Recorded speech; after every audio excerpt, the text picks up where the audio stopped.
शैली होती आणि अश्वत्थामन प्रत्येक तपशील आत्मसात करून त्याच्या स्वतःच्या अधिकारात दुसरा द्रोणमला होता. अश्वत्थामनाच्या अनेक गुणांचे वर्णन करताना राजाचा आवाज कौतुकाने फुलला. त्याचे आकाशीय शस्त्रांवर प्रभुत्व, त्याचे युद्धातील कौशल्य आणि कर्तव्याप्रती त्याचे अतूट समर्पण. पण मग सूर्यावर पडणाऱ्या सावल्याप्रमाणे धृतराष्ट्राचा सूर गडद झाला.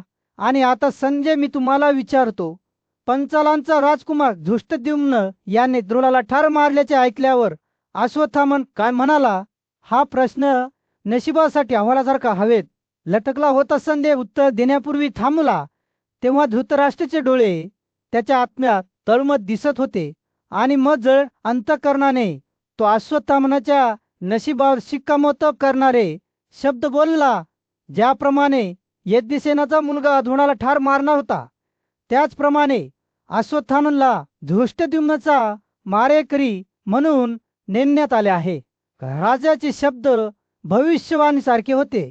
ज्या त्रताने आणि दुःखाने भरलेल्या भविष्याची भविष्यवाणी केली गेली होती, त्यानंतरच्या शांततेत संजय विचारात हरवलेला, स्वतःमध्ये नाहीसा झालेला दिसत होता. आणि धृतराष्ट्र, त्याचे डोळे अजूनही सल्लागारावर खिळलेले होते.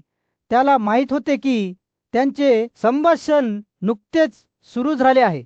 अश्वत्थामनाच्या भवितव्याबद्दल आणि राज्य स्वतः अनिश्चितपणे संतुलनात अडकले आहे. कौरव सैन्याच्या विशाल विस्तारावर सूर्य क्वचितच उगवला होता, परंतु आधीच हवा तणावाने विद्युत होती. द्रोणाचा मुलगा अश्वत्थामा त्याचे डोळे क्रोधाने झगमगत दुर्योधनाला संबोधित करत असताना, संजय, या उलगडणाऱ्या नाटाचा साक्षीदार म्हणून उभा होतास. मला माझ्या वडिलांच्या मृत्यूचे सत्य कळले आहे. रागाच्या भरात त्याचा आवाज थरथर कापत म्हणाला, त्या नीच दुष्ट धृष्टद्युम्न आणि युधिष्ठिरांनी माझ्या वडिलांनी हात खाली ठेवून त्यांचा वध करण्यासाठी सद्गुणी माणसासारखे वेश धारण करून एक पापपूर्ण कृत्य केले आहे. अश्वत्थामाचे शरीर स्वतः विध्वंसकासारखे प्रज्वलित झालेले दिसत होते, ज्याला आतल्या अग्नीने ग्रासले होते. ज्याने त्याला ग्रासण्याची धमकी दिली होती, ते बोलत असताना त्यांनी वारंवार त्यांच्या डोळ्यांचे अश्रू पुसले. त्यांच्या उबदार श्वासाचे अश्रू ढाळत सुटले. माझ्या वडिलांच्या मृत्यूचा सूर घेण्याशिवाय माझ्याकडे पर्याय नाही, ते ओरडले. त्यांचे शब्द द्वेषाने टपकले. अशा कृत्य करणाऱ्यांना शिक्षा व्हायलाच हवी आणि पंचालांचा नाश होईपर्यंत मी विश्रांती घेणार नाही. दुर्योधन लक्षपूर्वक ऐकत होता. अश्वत्थामा बोलत राहिला तेव्हा त्याचे डोळे उत्साहाने चमकत होते. माझे वडील द्रोण एक न्यायी माणूस, महान प्रसिद्ध योद्धा होते, तो म्हणाला. त्याचा आवाज भावनेने थरथरतो आणि तरीही आपल्या सर्व सैन्याच्या नजरेत त्याचे कुणूप पकडले गेल्याचा त्याला अपमान सहन करावा लागला. मी त्या अपमानाचा सूर येईपर्यंत मी विश्रांती घेणार नाही. अश्वत्थामाचे शब्द हवेत लटकत असताना कौरव सैन्य आवाज आणि रागाच्या उन्मारात बुडाले. शंख वाजवले गेले, ढोल वाजवले गेले आणि डिंडिमा वाजवले गेले, ज्यामुळे एक कर्कश आवाज निर्माण झाला, ज्याने पृथ्वीच हादरली. दरम्यान पांडव समुपदेशनात जमले. त्यांचे चेहरे दुर्विषयाने उभे राहिले आणि ते येणाऱ्या युद्धाला सामोरे जाण्याच्या तयारीत होते. रागाच्या भरात त्याचे हृदय उजळलेल्या अश्वत्थामाने नारायण नावाच्या आकाशीय शस्त्राचा वापर केला. स्वतः भगवान नारायणाने त्याला दिलेल्या या पराक्रमी शक्तीमुळे तो निर्जीव प्राण्यांनाही ठार मारण्यास सक्षम असल्याचे म्हटले जात होते. तीव्र आरडाओरड करत अश्वत्थामाने पाण्याला स्पर्श केला आणि नारायणच्या शक्तीला हाक मारली. कौरवांचे सैन्य जसजसे पुढे सरकत होते, तसच त्यांचे युद्धाचे आरडाओरडे हवेत प्रतिध्वनित होत होते. जगाचे भवितव्य ठरविणारी लढाई एक उत्साहाने सुरू झाली. अश्वत्थामा त्याच्या आघाडीवर त्याच्या शत्रूंविरुद्ध पराक्रमी नारायण शस्त्र चालवत टायटसच्या संघर्षासाठी मंच तयार झाला होता. रणगाड्यांनी ग्रासलेली पृथ्वी योद्ध्यांच्या पायांखाली थरथर कापत होती आणि आकाशातून गडगडाटी ढोलांचा आवाज येत होता. एकेकाळी स्पष्टने आकाशात गडद ढगांनी मंथन करत होते, ज्यामुळे जमिनीवर पावसाचे लोट वाहत होते. वारा अस्वस्थ आत्म्यांच्या समुगीतासारखा ओढत होता, समुद्राला उन्मत्त करत होता आणि नद्या उलट्या वाहू लागल्या. कौरव जेव्हा द्रोणाचा मुलगा अश्वत्थामाच्या पाठीशी उभे होते, तेव्हा त्यांचे सैन्य अजिंक्य दिसत होते. त्यांच्या शंखांनी एक उद्धट आव्हान उभे केले, जणू कुणी त्यांच्या विरोधात उभे राहण्याचे धाडस केले. परंतु या आशात गोंधळात संजय धृतराष्ट्राच्या बाजूने उभा राहिला आणि युद्धाची कथा सांगितली. मला सांगा, हे संजय धृतराष्ट्राने विनवणी केली. पांडवांनी कोणता सल्ला स्वीकारला जेव्हा त्यांनी आपले सैन्य कमकुवत झालेले पाहिले? आम्हाला इतक्या सहजतेने कसे पराभूत करता आले? अस्तेसंधेच्या शब्दांनी एक स्पष्ट चित्र रेखाटले. जेव्हा द्रोण जमिनीवर पडला, त्याचे निर्जीव शरीर कोसळलेल्या झाडासारखे पडले. तेव्हा आमचे योद्धे घाबरून पळून गेले. काहींनी त्यांचे गत सोडले, इतरांना त्यांच्या स्वतःच्या घोड्यांनी चिरडले, तर इतरांना हत्तीने ओढून नेले. त्यांचे मृतदेह चिरडले आणि तुटले संजेचा वृत्तांत ऐकून धृतराष्ट्राचे डोळे निराश झाले. हा अश्वत्थामन कोण आहे? त्याने विचारले. त्याचा आवाज भय आणि भीतीच्या मिश्रणाने भरलेला होता. एक माणूस आपल्या विखुरलेल्या शक्तींना कसे एकत्र आणू शकतो? अर्जुन पुढे आला. त्याचा आवाज स्थिर आणि शांत होता. तो द्रोणपुत्र आहे, अर्जुनाने स्पष्ट केले.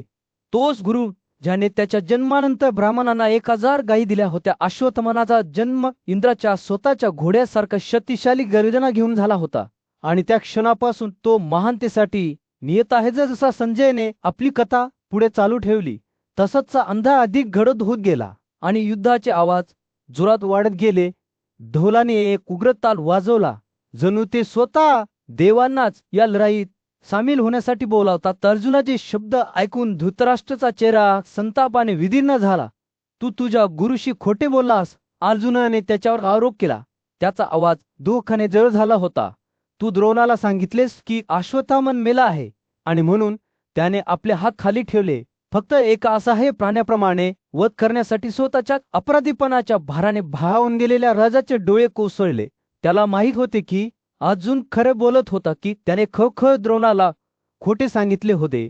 त्याच्या शब्दांचा वापर त्याच्या गुरुच्या वधासाठी निमित्त म्हणून केला होता. युद्ध जसजसे पुढे सरकत गेले, तसतशी त्यांच्या पायाखालची पृथ्वी हादरत गेली आणि आकाश आणखी गडद होत गेले. नैतिकतेचे जाळेच फुटलेले दिसत होते, ज्यामुळे केवळ गोंधळ आणि विनाश उरला. युद्धाच्या या जलावातात संध्याने सभेला अर्जुनाचे शब्द सांगितल्यावर पराक्रमी योद्धे चात उभे राहिले.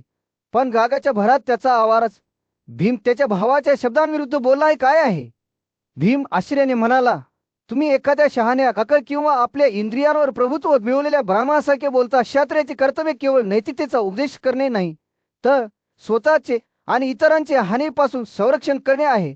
तुमच्याकडे स्वतः चक्रासारखे पराक्रम आहे, तरी तुम्ही आमच्या शत्रूवर कारवाई करण्यास संकोच करता. भीमाचे शब्द अर्जुनाच्या हृदयात खोलवर शिरले. एखाद्या धारदार बाणाने त्याच्या लक्ष्याला छिदले. आम्हाला कसे वनवासात ओढले गेले, 13 वर्षे जंगलात राहण्यास भाग पाडले गेले, हे आठवा. आमचे राज्य आमच्याकडून चोरले गेले आणि द्रौपदीचा सार्वजनिकरित्या अपमान केला गेला. तुम्ही या सर्व चुका माफ केल्या आहेत, परंतु आता तुम्ही आमच्या दुर्दशेबद्दल उदासीन दिसत आहात. भीमाचा आवाज रागाच्या भारात उसळला. त्याचे शब्द संपूर्ण दिशेत वादळासारखे उसळले. ज्यांनी आमच्यावर अन्याय केला त्यांचा सूड घेण्यासाठी मी तुमच्याबरोबर इथे आलो आहे. पण आता मला दिसते की तुम्ही न्यायापेक्षा सद्गुणाबद्दल अधिक चिंतित आहात. तुम्ही करुणा आणि क्षमाशीलतेबद्दल बोलता, परंतु तुझे स्वतःचे सामर्थ्य किंवा योद्धा म्हणून आमची योग्यता स्वीकारत नाही. अर्जुनाच्या प्रतिसादाची वाट पाहत सभा पुन्हा एकदा शांत झाली. संजय उत्सुकतेने पाहत होता. त्याचे डोळे भावांच्या देवाणघेवाणीकडे होते. पण अर्जुनाने उत्तर देण्यापूर्वीच पांचाल राजकुमार दुर्योधन भीमाच्या शब्दांविरुद्ध बोलला. मी जे केले त्यात काय चुकीचे आहे? त्याने विचारले. मी ब्राह्मणाच्या कर्तव्याचे पालन केले आहे, परंतु आवश्यकतेनुसार क्षत्रिय म्हणूनही काम केले आहे. आमचे गुरुद्रोण हे भ्रमघानी अलौकिक शस्त्रांचा स्वामी होता. त्याने आम्हाला घाणी पोहोचवण्यासाठी याचा वापर केला, म्हणून त्याला शिक्षा झाली. दुर्योधनाचे शब्द अभिमानाने आणि धर्माने भरलेले होते.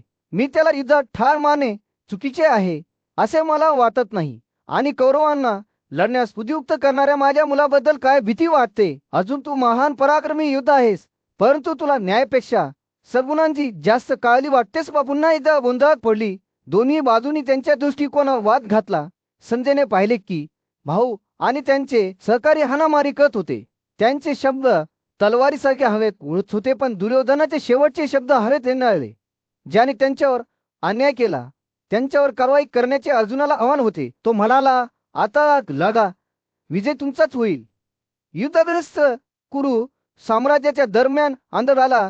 धृतराष्ट्राने त्याचा गुरु द्रोण याच्या अपमानाबद्दल शोक व्यक्त केला. त्याला आश्चर्य वाटले की पंचालाचा राजकुमार धृष्टद्युम्न याच्या अपमानापासून आपल्या पूज्य गुरुचे रक्षण करण्यासाठी कोणताही क्षत्रिय का उभा राहिला नाही. बोलत असताना त्याचा साथी आणि सल्लागार संजयने सांगितले की पांडव योद्धा अर्जुनाने धृष्टद्युम्नाकडे नापसंतीपूर्वक नजर टाकली होती. युधिष्ठिर, भीम, नकुल, सहदेव, कृष्ण आणि सात्यकी यांच्यासह उपस्थित असलेले इतर लोक शात उभे होते. त्यांचे चेहरे लाजेने भरले होते. मात्र सात्यकीला त्याचा संताप होता आला नाही. त्याने आपल्या गुरुची हत्या करण्याच्या घृणास्पद कृत्याबद्दल धृष्टद्युम्नाला फटकारले आणि त्याला सर्वात खालच्या दर्जाचा माणूस म्हटले, जो नीतिमान योद्ध्यांच्या हातून मृत्यूला पात्र होता. सात्यकीने त्याला आठवण करून दिली की त्याच्या पूर्वजांना आणि वंशजांना त्याच्या पापामुळे सात पिण्या त्रास सहन करावा लागेल. सात्यकीच्या शब्दांनी विचलित न झालेल्या धृष्टद्युम्नाने प्रत्येला करून प्रत्युत्तर दिले. त्याने सात्यकीवर अन्यायकारक आणि स्वतः पापी असल्याचा आरोप केला आणि त्याच्या फटकाऱ्यांमधील ढोंगीपणाकडे लक्ष वेधले. धृष्टद्युम्नाने सात्यकीच्या स्वतःच्या भूतकाळातील उल्लंघनांकडे लक्ष वेधले, ज्यात भूरिश्रवांच्या मृत्यूमधील त्याच्या भूमिकेचा समावेश होता. जेव्हा तो प्रयामध्ये होता, पांचालच्या राजकुमाराने सात्यकीला शिवीगाळ करणे सुरू ठेवले. असे म्हणत की त्याने चंडाल एका निम्न जन्मलेल्या व्यक्तीचे वर्तन केले आहे आणि त्याचे शब्द विकृत आत्मेकेच विरूपयोगी आहेत. धृष्टद्युम्न इतके पुढे गेले की त्याने असे कठोर शब्द पुन्हा उच्चारले तर सात्यकीला जीवे मारण्याची धमकीही दिली. अक्षणी सात्यकीचा राग वाढला आणि तो धृष्टद्युम्नच्या दिशेने धावला आणि त्याला जागीच ठार मारण्याचा निर्धार केला. परंतु तो त्याच्या लक्ष्यापर्यंत पोहोचण्यापूर्वीच भीमाने हस्तक्षेप केला आणि सात्यकीला बाबून पकडले आणि त्याला रोखले. जेव्हा दोन योद्धे संघर्ष करत होते, त्यांचा राग आणि सामर्थ्य एका भीषण लढती कडकले होते, तेव्हा कुरुक्षेत्राचे युद्धग्रस्त दृश्य त्यांच्या भावनांच्या उग्रतेने थरथर कापत होते. युद्धग्रस्त राजाचे भवितव्य अनिश्चितपणे संतुलनात अडकले होते, कारण शक्तिशाली सात्यकी आणि धृष्टद्युम्न शब्दांच्या आणि रागाच्या वादळात भिडले होते. त्यांची देवाणघेवाण ही क्रूर राजाला इतक्या काळासाठी उद्ध्वस्त करणाऱ्या मोठ्या संघर्षाची सूक्ष्म क्रूप होती. योग्य आणि अयोग्य, चांगले आणि वाईट यांच्यातील संघर्ष, ज्यामध्ये कोणताही स्पष्ट विलेता दिसत नव्हता. संध्याने हे दृश्य उघड होताना पाहिले तेव्हा त्याला माहित होते की या संघर्षाचे दुर्गामी परिणाम होतील, जे येणाऱ्या युद्धाच्या मार्गाला आकार देतील. द्रोणाचा मुलगा अश्वत्थामन याने आपल्या शत्रूवर विध्वंसक हल्ला चढवल्याने युद्धभूमीवर सूर्य कोसळला. युगाच्या शेवटी स्वतः विध्वंसकाप्रमाणे त्याने शत्रूच्या सीमारेषा सहजपणे कापल्या. त्याचे रुंद डोक्याचे बाण वादळासारखे त्यांच्यावर पडत होते.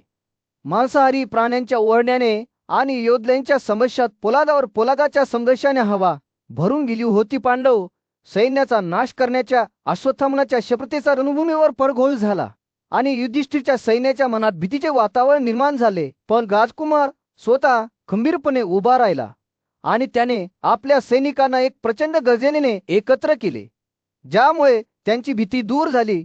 दोन्ही सैन्यांची कारकनसांची टक्कर झाली. त्यांचे मानक आणि शस्त्रास्त्रे सूर्यप्रकाशात चमकत होती आणि ते हाणामारी करत होते. अश्वत्थामाने नारायण शस्त्राचे आवाहन केल्याने लढाई चिरळली. त्याचे अग्निमय बाण आगीच्या सापासारखे हवेत धडधडत होते. पांडवाचे सैन्य यामुळे भस्मसात झाले.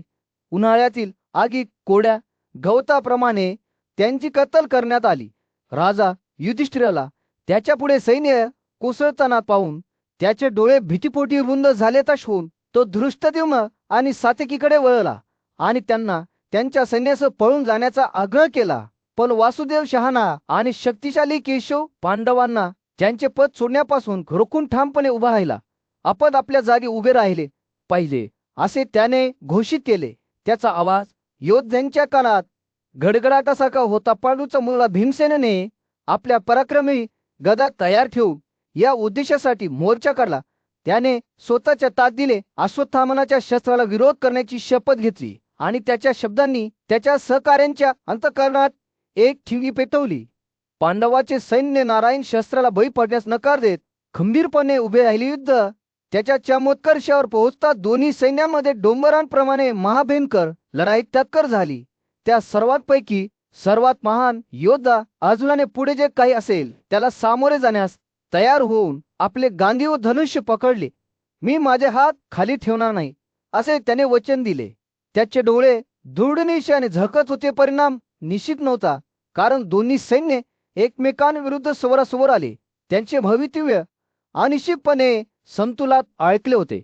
परंतु एक गोष्ट स्पष्ट होती, केवळ एक बाजू विजयी होऊ शकली आणि जगाचे भवितव्य संतुलनात अडकले.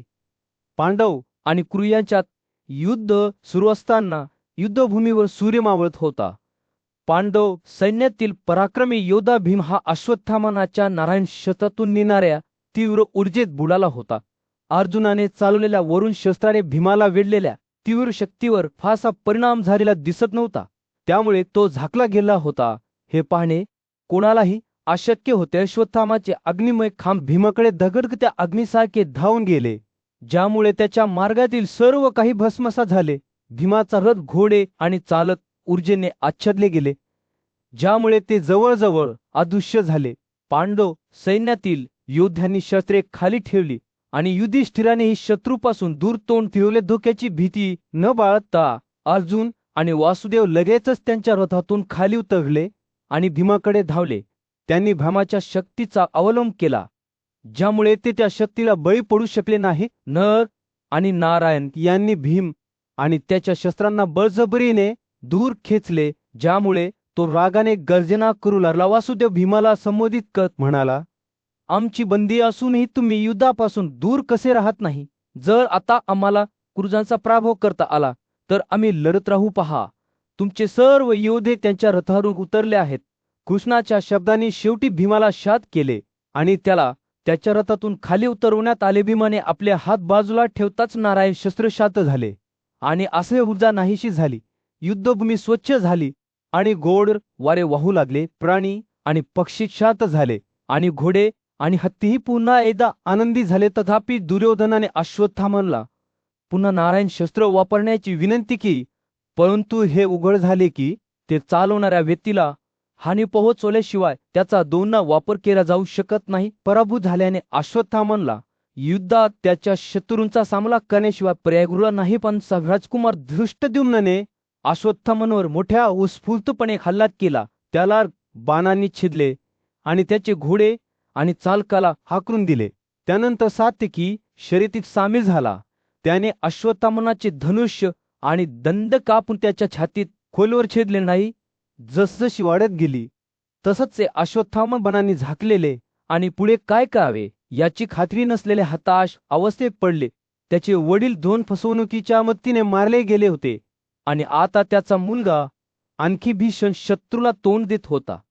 सिनीचा नातू जो त्याला पराभूत करेपर्यंत विश्रांती घेणार नव्हता. त्यांच्या योद्ध्यांचा एकामागून एक पराभव झाल्याने कुरु लोकांच्या आशाशी होऊ लागल्या. त्याचा राग आणि दृढ निश्चय असूनही अश्वत्थामा भयंकर लढाईच्या दरम्यान अर्जुनाला त्याच्या रथावर स्वार होऊन युद्धात उतरताना एक उल्लेखनीय घटना दिसली. त्याने शत्रू व बाणांचा वश केला तेव्हा त्याला त्याच्या समोर एक दगदगत्या आकृती दिसली, जी आगीच्या तेजाने होती घी होती.